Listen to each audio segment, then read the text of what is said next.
Bem-vindos ao Grupo Marcos, eu sou Carlos Luiz. Oi, gente, eu sou a Vitória. Hoje nós vamos para o nosso programa número 7 do curso Reencarnação. Hoje a gente vai estudar um tema, um conceito a partir de um tema histórico, que é o sucesso reencarnatório. É importante a gente começar a amadurecer essa ideia. O que é ter sucesso numa encarnação? O que é ser bem-sucedido em uma encarnação?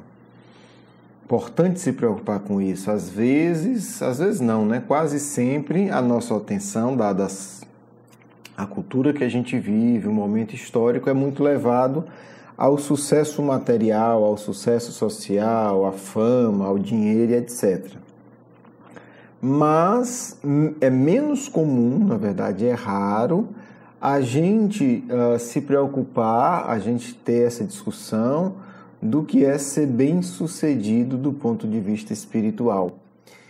E quase sempre a gente confunde o sucesso material, os indicadores de sucesso material, com os indicadores de sucesso espiritual. E isso é muito ruim, Se a gente faz, um evento e lota, a gente acha que foi bem sucedido espiritualmente. Nem sempre. A gente vai fazer uma palestra, um grupo de estudo e tem 5 pessoas. A gente acha que foi mal sucedido espiritualmente. Nem sempre. Então, a gente vai pegar alguns exemplos históricos para mostrar que o sucesso espiritual não necessariamente, de uma forma automática, dá o resultado material que a gente gostaria. Principalmente, vamos agora ampliar um pouco a visão, quando a gente está falando da história de sociedades, de coletividades, porque tem um livre-arbítrio, Vou agora um exemplo mais específico para a gente falar da Idade Média. Vamos lá. Um pai, uma mãe, os pais educam um filho. A gente tende a medir o sucesso dessa educação se a pessoa se tornou um homem de bem. É um critério? Não, não é. Não é. Vai dar satisfação para os pais, ok, mas não é um critério. Não é um critério 100% confiável. Por quê? Vamos imaginar a seguinte situação. Você tem 2 pais dedicados, honestos e emocionalmente maduros. Mas eles recebem um espírito das trevas, eles recebem um espírito profundamente revoltado, que numa encarnação é impossível educar completamente. Então, aos nossos olhos, talvez a gente ache que aquele espírito foi mal educado, não teve educação, não teve nada. Mas talvez ele esteja até sendo bem sucedido. Quer dizer, dentro do possível é o melhor que ele faz. Ele é grosseiro, às vezes ele mente, ele rouba, mas ele não mata. Embora ele tenha uma tendência profunda em matar os outros. É possível que para esse espírito a encarnação dele tenha sido um sucesso. E a educação dos pais também tenha sido um sucesso. Vamos pegar um outro extremo do ponto de vista didático. 2 pais desleixados, envoltos em materialidade, cheios de vícios, despreocupados com a construção espiritual, a educação moral dos filhos. Ok. Mas aqueles espíritos que reencarnaram já têm alguma base. E de repente aquele espírito se torna um homem ou uma mulher de bem. A educação foi bem sucedida? Não, na verdade aquele espírito venceu apesar de. Tá certo? Então é importante a gente entender que quando Jesus fala que conhece a árvore pelos frutos, ele está falando de frutos espirituais. Tá certo? Vamos agora para a Idade Média. Vamos só entender um pouco qual era o projeto do Cristo para o mundo na época de Roma. O projeto da espiritualidade superior, dirigida por Jesus, era um mundo unificado. A missão do Império Romano era manter o mundo unido e proporcionar educação para todos os povos e a gente viver numa espécie de um grande país. Roma era pobre, Roma ficou rica, ficou gananciosa, ficou cheia de vícios, a espiritualidade suspendeu o apoio E os bárbaros, os chamados bárbaros, os outros povos, que tinham um exército 10 vezes menor que o romano, derrotaram os romanos. A espiritualidade desistiu desse projeto? Não. Né? Qual era esse projeto? Eu vou dar um exemplo que eu acho que cabe. Era como se fosse, para a gente é fácil entender isso, o Brasil. O Brasil é um país único. Ninguém, sem consciência, acha que o Brasil são vários países. Só que também a gente reconhece que há diferenças. Né? Eu estou em Fortaleza, eu sou do Nordeste, morei em São Paulo. Eu acho que os paulistas, eles são brasileiros, embora eles também são diferentes. Né? Eu também já morei em Manaus. As pessoas que moram no norte do país são brasileiras. Nunca questionei isso. Mas são diferentes. O sul, o centro-oeste. Então, o Brasil, ele comporta uma imensa diversidade de hábitos, de culturas regionais. Mas ninguém questiona o que é ser brasileiro. Né? Algo nos une. Eu encontro alguém de Brasília, alguém do sul, alguém do norte, de Manaus, de Belém, do Rio de Janeiro, de qualquer lugar, da Bahia, em nenhum momento me passa pela minha cabeça, e normalmente não passa pela cabeça de ninguém, que aquela outra pessoa não seja brasileira. Então, existe um sentimento que nos une enquanto brasilidade. Essa era a ideia do mundo espiritual para o mundo. Claro que ia ter as suas diferenças, mas todo mundo ia se sentir parte do mesmo império. Todo mundo ia se sentir parte do mundo romano. Todo mundo seria cidadão romano. Não deu certo, mas foi dada uma outra chance. E aqui é que eu vou agora unir essas duas informações. Por volta do ano 800, tá certo? Não vamos entrar em especificidade de data. Carlos Magno, segundo Emmanuel, um antigo imperador romano, reencarna com essa tarefa. Olha aqui. Onde é que eu estou tirando isso, gente? A caminho da luz. Eu vou até ler alguns trechos, vai estar aí para vocês. Olha que interessante, né? Depois dessa época, da queda do Império Romano, Jesus permite a reencarnação de um dos mais nobres imperadores romanos. Né? Então, é outra coisa que a gente que está lidando com a reencarnação tem que entender. Fulano foi imperador romano. Não quer dizer nada. Ele foi um homem, não é um homem no caso, eram homens, né? Ele foi um imperador, teve grande poder, mas o que é que ele fez com isso?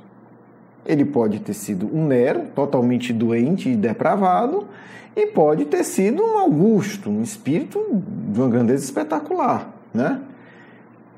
Então, assim, a gente que quando trabalha com a reencarnação, a gente supera a ilusão do cargo. Não interessa se você foi imperador, interessa o que é que você fez, o que é que você aprendeu e como você está agora. Né? Você alimentou os aspectos positivos dessa lição, você superou os aspectos negativos dentro de você que fez você falir naquela época. Então, isso é o que interessa, não é o título, não é o nome, né? É o que de fato você viveu intimamente e o que produziu externamente. Então, esse espírito reencarna. Essa entidade renasceu, então, sob o nome de Carlos Magno, verdadeiro reorganizador dos elementos dispersos para a fundação do mundo ocidental. E olha que interessante, quase analfabeto, criou as mais vastas tradições de energia e de bondade, com a superioridade que lhe caracterizava o espírito equilibrado e altamente evoluído. Num reinado, isso é Emmanuel que está dizendo, de 46 anos, Carlos Magno intensificou a cultura, corrigiu a administração, organizou a Europa, deixando as mais belas possibilidades para o mundo latino. Olha o que Emmanuel fala. Sabe Jesus quantas lágrimas lhe custou o cumprimento de uma tarefa dessa natureza, cujo desempenho exigia as mais altas qualidades de cérebro e coração.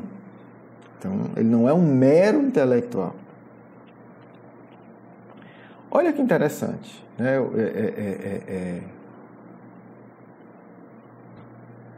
Aí, eu vou mudar um pouquinho a ordem aqui para ficar mais interessante. Aí ele desencarna, né?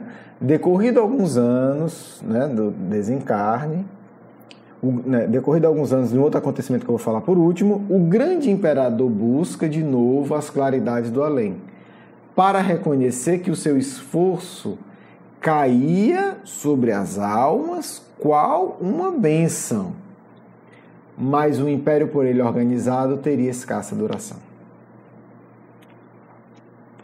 Olha que situação. Um espírito grandioso reencarna, cumpre a custas de muitas lágrimas, que só Jesus sabe o quanto, diz Emmanuel, a sua tarefa, organiza a administração, divulga a cultura, estrutura tudo, desencarna e vê que a estrutura toda que ele criou, embora tenha sido uma bênção, não vai durar. Ele fracassou ou ele teve êxito? Interessante pensar nisso, né? Porque se a gente tem um olhar só material, a empresa dele faliu. O instituto que ele fundou não foi para frente. Mas é só isso? Mas ele gerou muitas bênçãos. E ele se iluminou. Então, eu defenderia que deu certo. Mas a obra específica externa não saiu como se gostaria. Por quê? E aí a gente vai entrar numa coisa sagrada para quem quer entender reencarnação. Deus não permite que você faça parte do outro.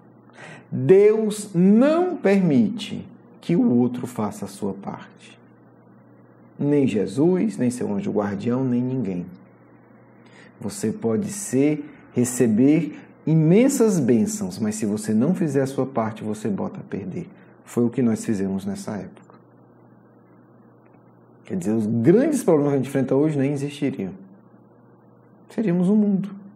Seríamos, no aspecto do respeito de fronteiras, de fraternidade, um Brasil.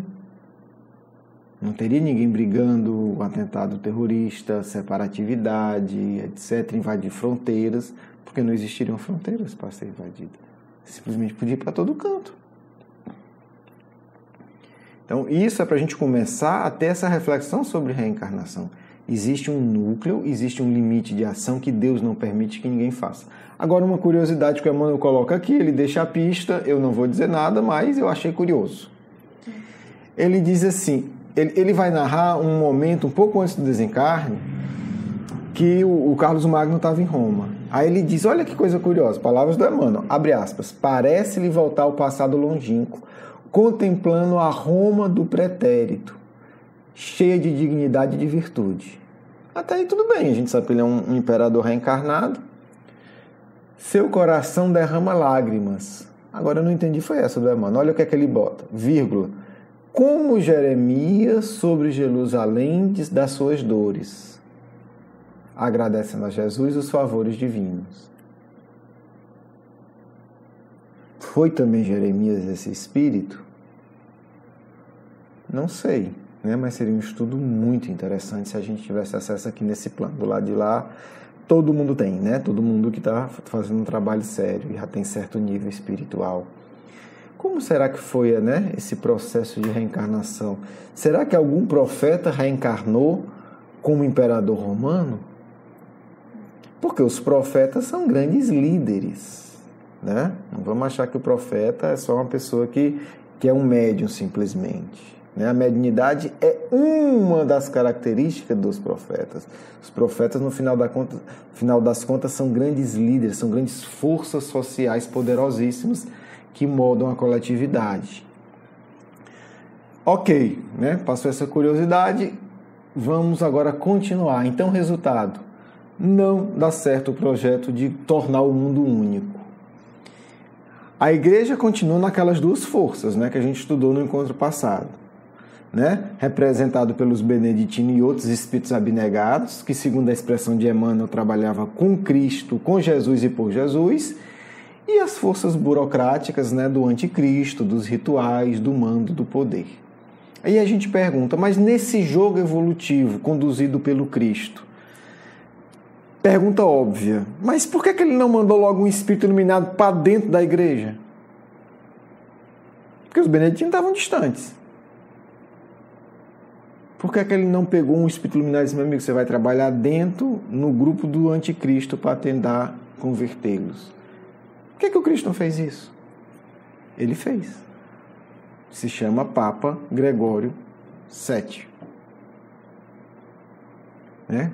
Que tinha o nome de Hildebrando, que conseguiu várias reformas. Até hoje é um Papa respeitado, né, pelas pessoas que têm uma visão mais, pelos católicos que conhecem, que têm uma visão mais espiritualizadas, até hoje. Mas, como Carlos Magno, ele fez muito, mas a maioria não aproveitou. A instituição não aproveitou. E aí a gente repete. Deus não permite que ninguém faça a nossa parte. Ele envia, ele permite o Cristo enviar, ele ensina, ele mostra, ele mobiliza, ele comove, mas ele não permite. Não permite que o outro faça a nossa parte. Depois, né, eu não vou entrar em detalhes, porque assim, a gente está tendo uma vista ampla do Papa Gregório VII, mas assim, é importante, ele tentou reformular os costumes católicos dando mais moralidade, né? Porque seria um encontro só sobre isso, talvez no futuro a gente possa detalhar a vida de cada um deles, mas ainda vou falar de 2 grandes espíritos e um gigantesco, então vamos em frente. Aí você vai dizer, olha que interessante, Jesus manda um grande missionário na área da política, no sentido amplo do termo, da estrutura social. Jesus manda um espírito iluminado dentro do catolicismo e faz com que ele se torne papa, para ter esse poder de influência. A gente aceita em parte, mas não usufrui como deveria. E aí você diz, Jesus manda um espírito, que hoje não é muito conhecido nosso, né? Um comerciante. É bonito a gente ver o carinho de Cristo pela gente, quer dizer, ele vai mandando gente para todo lado. Quando o Bezerra diz que o Cristo nunca nos desamparou, gente, não é palavra bonita, é providência administrativa. Ele está toda hora, nesse setor a gente faz o quê? Nesse setor a gente faz o quê? No setor da cultura, no setor da política. Agora, quando a gente não aproveita, as trevas tomam de conta. Tá certo? Então a gente viu um espírito no setor da política, no sentido amplo, a gente viu um espírito no setor da religião institucional, né? No encontro passado a gente viu centenas de espíritos no setor da religião mais afastado da burocracia. Agora a gente vai ver um comerciante, chama Pedro de Vaux, e olha que interessante, ele era um comerciante riquíssimo, conheceu o Evangelho e ficou encantado, né? Ele viveu em torno do ano 1200, aí vão estar todas as datas, eu só quero que vocês tenham uma linha histórica, 1200. O período que a gente está estudando vai mais ou menos do ano 600 ao ano 1200, né? O período desse encontro, vamos lá. Em torno do ano 1200, esse espírito é um comerciante riquíssimo, lê o Evangelho e fica, né, como todo espírito grandioso, meu Deus, isso aqui é um tesouro demais. O que é que ele faz?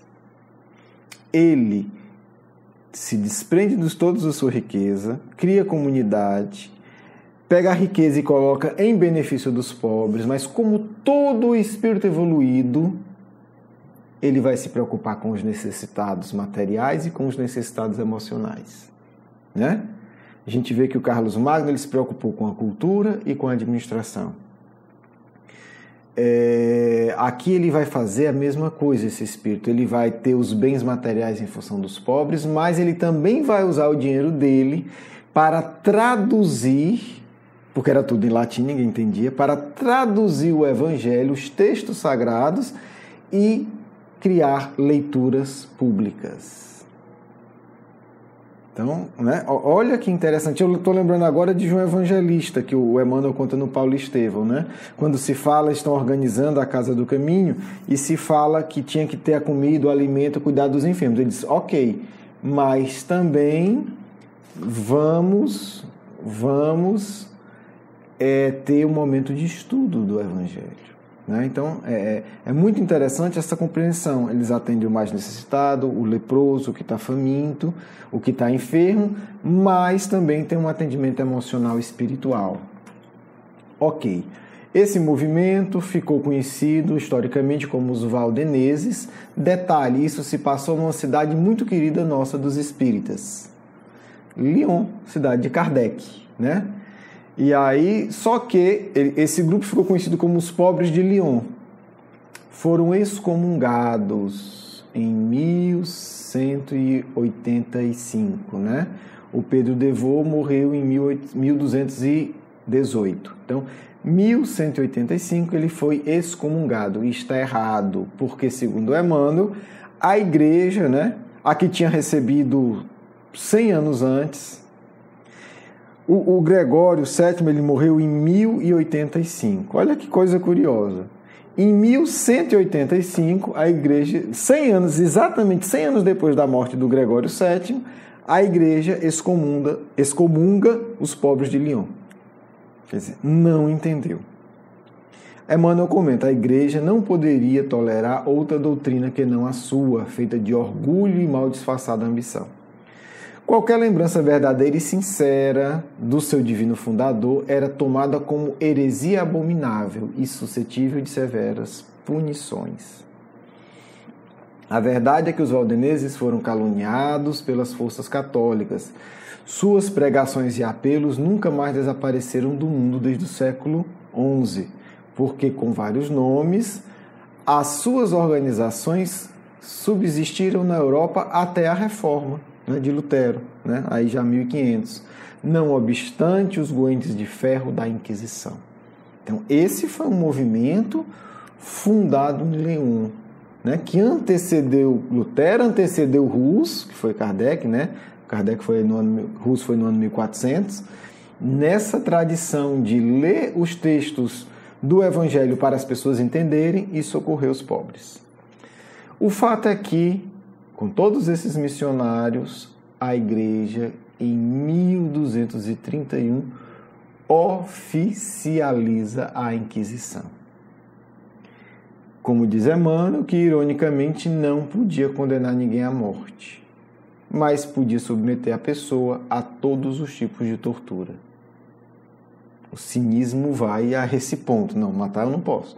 Posso torturar, arrancar braço, arrancar perna, cegar, cortar a orelha, enfiar ferro na pessoa, deixar infeccionar e os ratos matarem, comerem a pessoa viva. Posso tudo isso, só não posso matar. Porque matar é pecado. Ok. Mas o Cristo não nos abandona nunca. O que é que ele faz? Né? O que é que ele faz? Palavras de Emmanuel. Todavia, se a Inquisição preocupou longamente as autoridades da Igreja antes da sua fundação, o negro projeto preocupava igualmente o espaço, onde se apresentavam providências e medidas de renovação educativa, né? A gente vai. Por isso, um dos maiores apóstolos de Jesus desceu à carne com o nome de Francisco de Assis, o nosso grandioso João Evangelista, né? Seu grande e luminoso espírito resplandeceu próximo a Roma, nas regiões da Umbria desolada. Sua atividade reformista verificou-se sem atritos próprios da palavra, porque o seu sacerdócio foi o exemplo na pobreza e na mais absoluta humildade. A igreja, todavia, não entendeu que a lição lhe dizia respeito.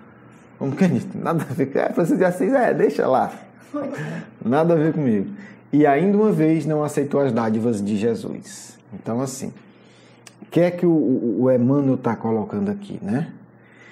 E aí a nossa reflexão, que o nosso tema é esse módulo é a reencarnação. Quer dizer, a gente vê, tanto do ponto de vista pessoal quanto coletivo, esse amparo do Cristo à nossa evolução. Em todos esses setores, essas providências, né, simbolicamente falando, que eu não tenho a menor ideia como é que funciona esse negócio, sai do gabinete de Jesus, né? Eu não sei se Jesus tem gabinete, onde é que se reúne, não sei nem de ouvir falar. Mas a gente sabe efetivamente que essas providências partem dele. Então, há uma preocupação. Quer dizer, quando ele vê que todas essas influências que a gente citou, e outras centenas de outras que algumas a gente nem conhece, né? E outras que a gente conhece, mas não dá tempo de falar. Mas a maioria provavelmente a gente não conhece. O que acontece? Jesus vê que tudo isso não deu ainda, vai ter a Inquisição. O que é que ele faz? Chama um dos seus apóstolos, né, o apóstolo amado, um dos apóstolos mais, né, um dos maiores, dos mais espiritualizados, e diz, olha, vai lá que precisa de você. É necessário, e mais, né? Também vem um outro espírito grandioso que o Bezerra de Menezes, inclusive, comenta que também foi apóstolo de Jesus, que é Antônio de Pádua, né? Que é também nessa época, com um outro estilo, né? Se o Francisco de Assis ele ensinava profundamente, né? Como a Emmanuel coloca, pela humildade, pela pobreza, o Antônio de Pádua, que também ensinava pela pobreza, ensinava também por uma palavra firme e ardente, condenando inclusive o Papa de vender coisas sagradas. Então a gente vê essa misericórdia se manifestando em diversas linguagens, objetivando o quê? Nos acordar. E aí a pergunta que eu fiz, né, sobre a encarnação de Carlos Magno. A encarnação de Francisco de Assis foi vitoriosa? Sim e não. Foi do ponto de vista dele, foi do ponto de vista das centenas de milhares de pessoas que souberam aproveitar, né? Emmanuel coloca que quando ele desencarna, ele tem na época mais de 200 mil seguidores, e na época a população era muito menor e significava muito mais, em termos de percentual. Milhares e milhares de pessoas aproveitaram, mas a maioria de nós não aproveitou como deveria ou como poderia. Então, o sucesso foi pessoal, o sucesso foi de milhares de pessoas, mas não houve ainda um sucesso coletivo. Então, é muito importante a gente entender que há várias esferas de sucesso. Há várias esferas de ser bem-sucedido. Em alguns casos, 2 ou 3 tipos de vitórias, né? Seria o ideal. Em outros casos, a vitória exige um tipo de derrota, né? Por exemplo, Francisco de Assis foi um derrotado do ponto de vista material. O pai rico, ele viveu pobre na miséria. Essa derrota seria necessária para que a vitória espiritual dele acontecesse. Mas nós, se tivéssemos aproveitado melhor, nós, sociedade, também teríamos a nossa vitória espiritual. Mas, como diz Emmanuel, ainda uma vez, nós não aceitamos as dádivas de Jesus. Porque a gente pensa muito em dádiva do Cristo como um benefício direto, que pode até ser, né? Um carro, um apartamento, um emprego, recuperar a saúde, ok. Mas há dádivas muito maiores. Por exemplo, a gente ter acesso às lições de um Francisco de Assis. Por exemplo, a gente encontrar um Francisco de Assis. Por exemplo, a gente encontrar um discípulo autêntico de um Francisco de Assis. Por exemplo, a gente se beneficiar das vibrações de um Francisco de Assis. E ter uma vida inspirada na simplicidade. Que, aliás, não é de Francisco de Assis, é só de todo mundo que segue o Cristo, né? Se vocês já notaram, né? Desde os essênios, passando pelos beneditinos, chegando a Francisco de Assis. Mas são impulsos de simplicidade que se somam e diferentes, porque cada um de nós tem determinado estilo, né? Talvez alguns de nós se comovam mais com Francisco de Assis, outros com Carlos Magno. Para o Cristo isso não importa. Importa que a gente se espiritualize, né? Então a gente vê, né? Começamos com Carlos Magno, fomos até Francisco de Assis, né? Esses 2 grandes espíritos que a gente vai poder entender. Tem uma curiosidade aqui, gente, e é realmente curiosidade, e eu não estou dizendo que Francisco de Assis é Kardec, porque eles têm personalidades totalmente diferentes, né? Então, não vou comparar, seria tolo isso. Mas aí eu vou dar a minha interpretação, o meu pitaco, né? É um pitaco, é um chute, não é uma formação espiritual, mas que eu achei legal. Tá certo? É só que eu achei legal, eu queria compartilhar. Ian Hus, ele é queimado, né, dia 6 de julho. Talvez tenha sido 5, não sei, as datas não são tão exatas nessa época, mas ficou 6 de julho. Francisco de Assis nasce 5 de julho. Mas o mais curioso ainda é o seguinte para mim. Francisco de Assis desencarna dia 3 de outubro. Kardec reencarna dia 3 de outubro de 1804. O que é que eu acho legal? Porque para mim, e a gente vai ver isso no próximo encontro, na verdade eu realmente acredito nisso, aí não é opinião não, né? Aí eu acredito. A gente teve nesse período de 2000 anos, né, na civilização ocidental, 2 grandes espíritos que realmente marcaram. O efeito a gente já vê facilmente, porque já está aí com 700 e tantos anos. Francisco de Assis. E o outro, para mim, é Allan Kardec. Né? Então é muito interessante Francisco de Assis desencarnar em 3 de outubro e Kardec reencarnar em 3 de outubro. Coincidência? Não sei. Mas para mim é uma mensagem. Um está continuando a tarefa do outro. E detalhe, um pequeno detalhe. O espírito responsável pela codificação é Francisco de Assis. Né? É João Evangelista. Onde é que está isso? Evangelho segundo o Espiritismo.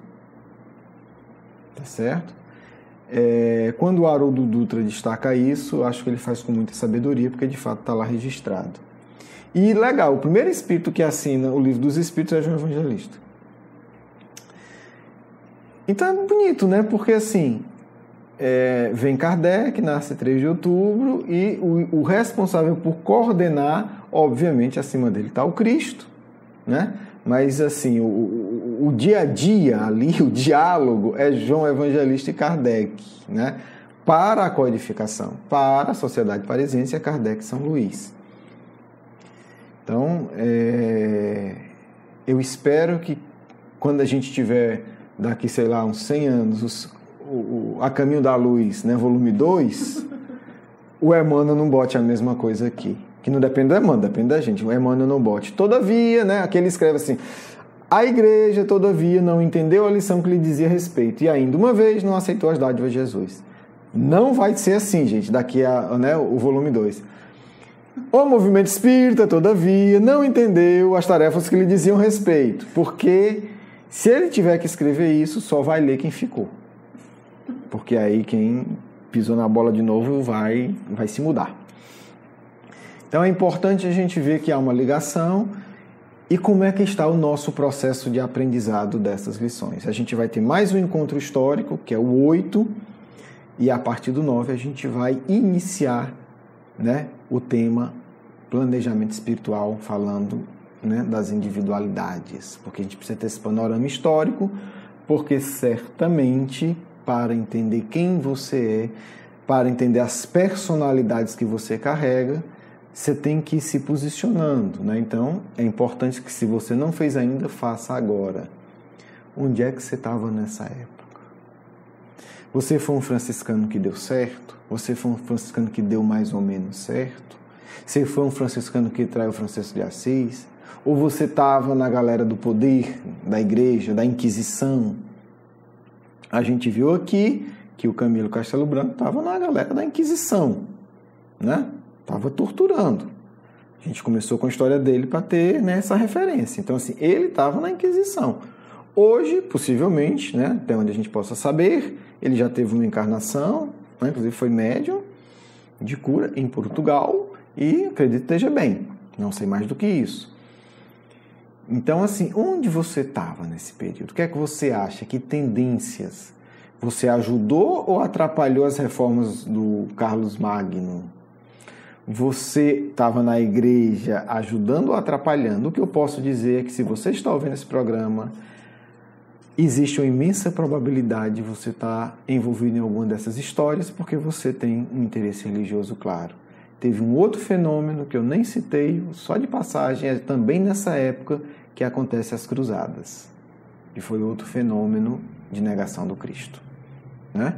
Estava nas cruzadas, estava na Inquisição, foi um franciscano honesto. O que é que você sente? Provavelmente a gente vai sentir que foi um pouco de cada. Talvez numa encarnação, estamos falando de um período longo, a gente pode ter sido um cruzado que matou e roubou, e na outra a gente se arrependeu e, quem sabe, foi um bom franciscano. Mas uma encarnação de bom franciscano não resolve a nossa situação. Então, é possível que você carregue ainda o cruzado, o inquisidor e o franciscano. E aí a beleza de compreender a reencarnação é isso, né? Que desses personagens você quer que predomine no seu ser, até que ele se consolide plenamente. Vamos à nossa segunda etapa. Um grande abraço, um beijo no coração. Até o próximo encontro.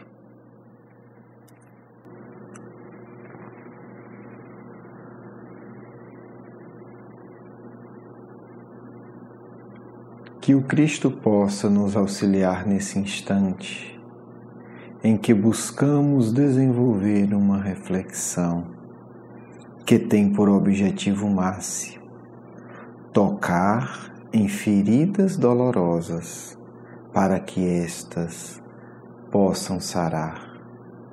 Somente o amor, somente a ternura carregam em si o poder necessário para a cura das almas mais sofridas. Somente uma compreensão infinita da fragilidade humana por parte de nosso Mestre poderá resgatar a todos os seres da Terra que desejam seguir o seu caminho de luz. Por isso, jamais nos colocaremos na posição daquele que condena, daquele que deseja revolver a lâmina na ferida que sangra, daquele que acusa, daquele que esforça-se por destacar o erro do outro. Jamais o cristão poderá ter essa atitude, porque compreende que o poder do seu Mestre nasce de um coração que é todo misericórdia, e como fiel seguidor, impõe-se o dever de aprender a amar mesmo aquilo que não agrada. Podemos iniciar, minha filha. Obrigada, minha Patrícia, pela sua presença hoje. Como nós, que critérios nós podemos adotar para avaliar o nosso sucesso ou o nosso fracasso na nossa existência atual? O fundamento de toda autoanálise é a compaixão, a autocompaixão, a misericórdia por si mesmo. Sem isso, vos tornareis inquisidores de vós mesmos, vos distanciando do caminho do amor. É imprescindível entender que a criatura da Terra, em algum grau, possui uma tendência inquisitorial. Não apenas aqueles irmãos que participaram de forma direta do abjeto ofício de infligir sofrimento ao próximo, mas é também importante considerar que eles foram apoiados energeticamente por grande parte da sociedade. Portanto, qualquer atividade de autoanálise e autoavaliação deverá, em seu início, considerar que jamais a autoavaliação deve adquirir características inquisitoriais. Acolham-se como se fossem o próprio Francisco de Assis. Infelizmente, a maioria das criaturas da Terra, encarnadas e desencarnadas, tendem a tratar-se mais com o verbo ácido da Inquisição do que com a palavra do amor de Francisco. Mas Deus, de forma nenhuma, aprova a atitude inquisitorial. Acima de tudo, a criatura, antes de iniciar uma autoanálise profunda, deve estar convencida que, independente do que veja e sinta, a estrutura do universo e a estrutura do seu ser é amor. Portanto, minha filha, qualquer análise precisa obrigatoriamente ser fundamentada no amor.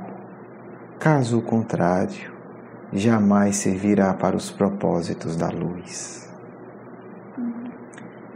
Como uma segunda parte da resposta, posso dizer: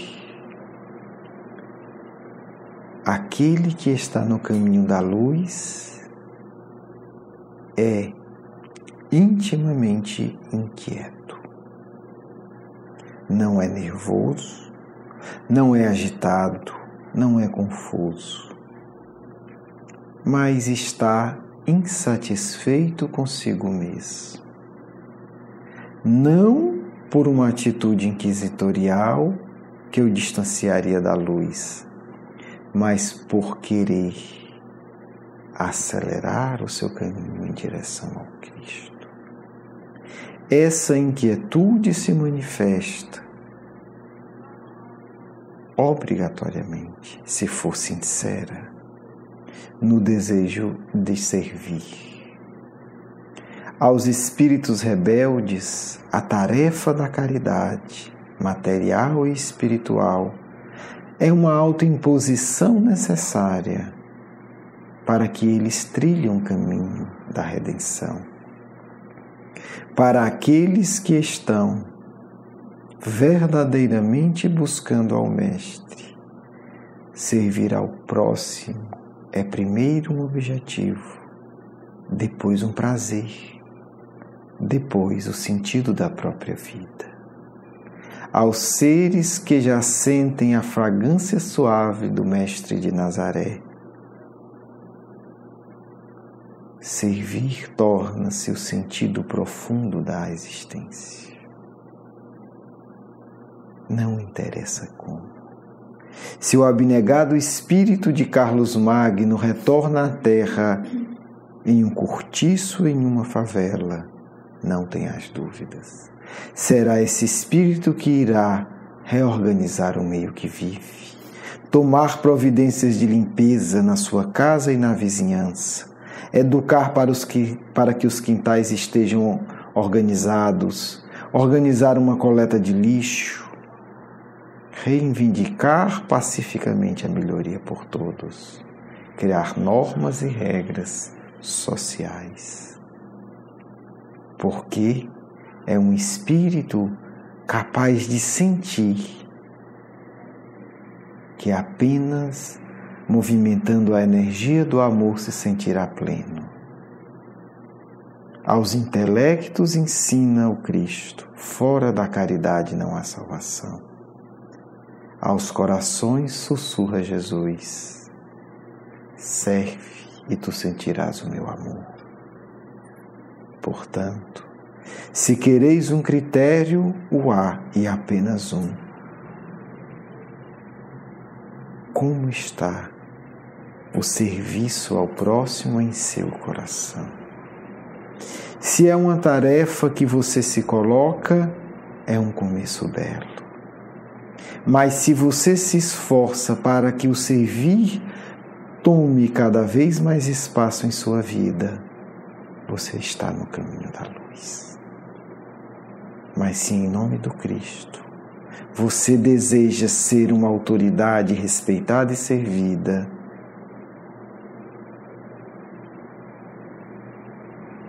você permanece nas trevas. Portanto, a prática do serviço é o indicador, mas não apenas o serviço externo, mas a energia que sai do ser ao realizar o serviço. Aquele que deseja amparar o outro, aquele que se felicita por ter feito uma prece sincera, discreta e oculta, aquele que sai do corpo e vai auxiliar os espíritos mais necessitados, esse sim está no caminho da luz. E aquele que ainda não vive isso, mas que isso deseja, também está no caminho da luz. Porque o Mestre não precisa de nós para amar, mas nós carecemos do seu amor para nos sustentarmos e um dia, graças à misericórdia desse amigo, emitirmos a nossa própria luz vinda do Pai. Que vocês reflitam sobre os impulsos emotivos da caridade e, se caso verifiquem que não os há com força suficiente em vosso ser, não se condenem. Orem diariamente, porque o Mestre de Nazaré é capaz de fazer que esses impulsos se fortaleçam e que vocês se tornem verdadeiros discípulos de vossa irmã e amiga Patrícia. Quero agradecer o seu carinho, a sua atenção, e para conhecer mais do nosso curso Educação Espírita, um convite à juventude, do nosso programa Nova Geração e os nossos livros, por favor, visite o nosso blog grupomarcos.com.br. Você é muito bem-vindo. Um grande abraço.